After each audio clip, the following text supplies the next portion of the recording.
Donc je m'appelle Luc Falco, je suis donc éleveur de chèvres de race Rove et donc chef d'exploitation et puis par ailleurs plusieurs casquettes dont président des éleveurs de chèvres de race Rove.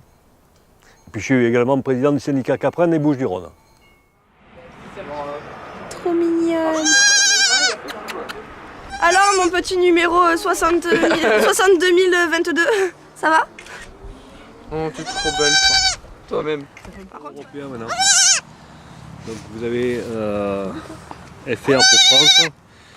Et après ça c'est un numéro d'ordre. Donc ça c'est mon numéro d'éleveur. Quel que soit l'endroit où cette chevrette se pome, etc. Eh ben, en Europe, on sait qu'elle est née ici. Donc la première met la tête pour manger. En mettant la tête avec son cul, elle ouvre la deuxième place. La deuxième ou la troisième, ainsi de suite. Ok? Ah ouais. Voilà. C'est un procédé qui est mécanique, qui est tout simple, mais qui marche bien. Et alors, qu'est-ce qu'elle mange? Ouais, c'est bon. Alors là, vous pouvez goûter, parce que moi j'en goûtais quand j'étais petit. Sachez qu'en les mâchant, au bout d'un moment, ça fait un chewing-gum. Il n'y a plus Tom le goûteur là. Ouais, c'est Tom qui goûte tout t'inquiète. normalement. Non, moi je goûte pas, ça marche. Soyons fous. C'est de l'or. Alors, ce que j'aime le plus dans mon métier, ce qui m'a attiré dans ce métier-là, c'est l'aspect pastoral. C'est-à-dire de faire manger mes bêtes tous les jours, toute l'année dans la colline, de crapahuter dans la colline avec elle.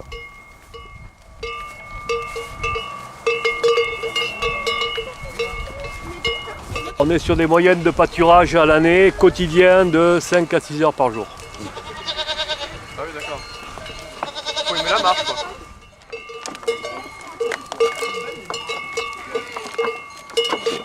Donc on parle de système grand pastoral, c'est-à-dire que les chèvres, vous avez compris, mangent tous les jours, toute l'année en colline, tel qu'on le fait aujourd'hui.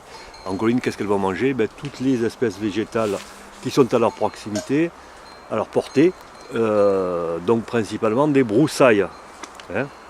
Elles vont herboriser, c'est-à-dire qu'elles vont manger diverses essences végétales. Il se trouve que les chèvres, elles sont comme nous, elles n'ont pas envie de manger toujours la même chose. Et le fait que le lait, il ne va pas être standardisé. Il va évoluer d'un jour à l'autre, et à plus forte raison d'une saison à l'autre. Et c'est ce qui va faire la qualité du lait.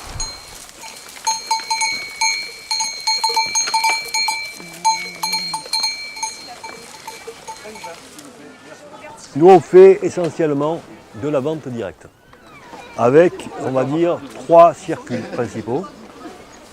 Un, on fait un marché paysan géré par des paysans, un marché de producteurs, qui se trouve à Marseille au cours Julien. Donc une fois par semaine, je fais le marché du cours Julien. Ensuite, on commercialise dans une AMAP, qu'on appelle vulgairement des paillets paysans, c'est un système par abonnement. Et puis on fait la vente à la ferme directe. Donc en gros, en pourcentage, 40% sur le marché, 40% sur la ferme et 20% sur les AMAP.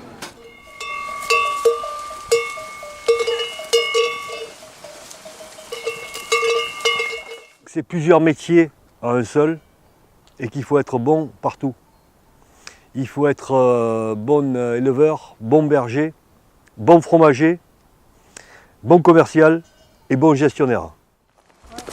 Il a manqué les 2 années précédentes.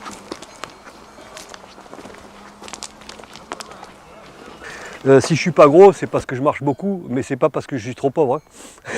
Hein. Non. À condition d'être très bon dans notre métier, oui, on peut en vivre tout à fait normalement. Alors il faut pas calculer le salaire horaire, parce que vu l'amplitude horaire, là on se mettra à pleurer. Mais non, on vit normalement, on vit assez bien notre métier. Oui.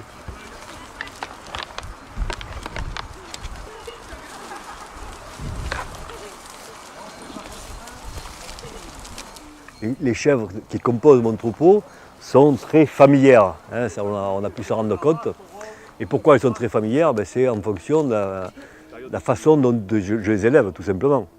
Imaginez que la quasi-totalité des chèvres que vous avez derrière moi, je les ai élevées au biberon. Donc elles sont très proches de moi et on les manipule tous les jours. Donc elles sont très sociables. Parce que chaque chèvre a sa place dans le troupeau.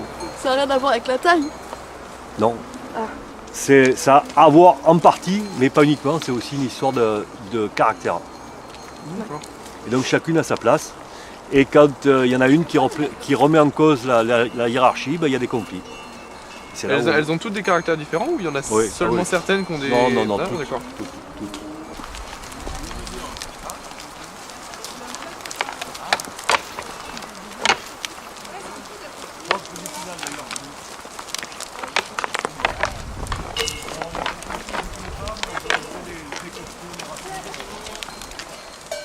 Un feu, ça part jamais d'un tronc, ça n'existe pas. Donc on a des programmes de débroussaillage spécifiques avec nos troupeaux où on nous demande un impact ciblé sur certaines zones. On a un bon exemple sur le lieu sur lequel on se trouve. Là on est en bord de piste DFCI, Défense de la forêt contre l'incendie. Donc comme vous pouvez l'observer, ce qu'on me demande là sur ce type d'endroit, c'est de laisser de part et d'autre de la piste la végétation la plus rase possible, qui ait le moins de combustible possible.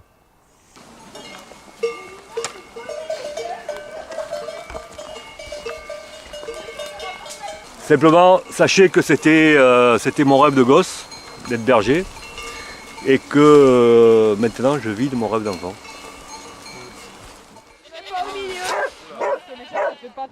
Il y a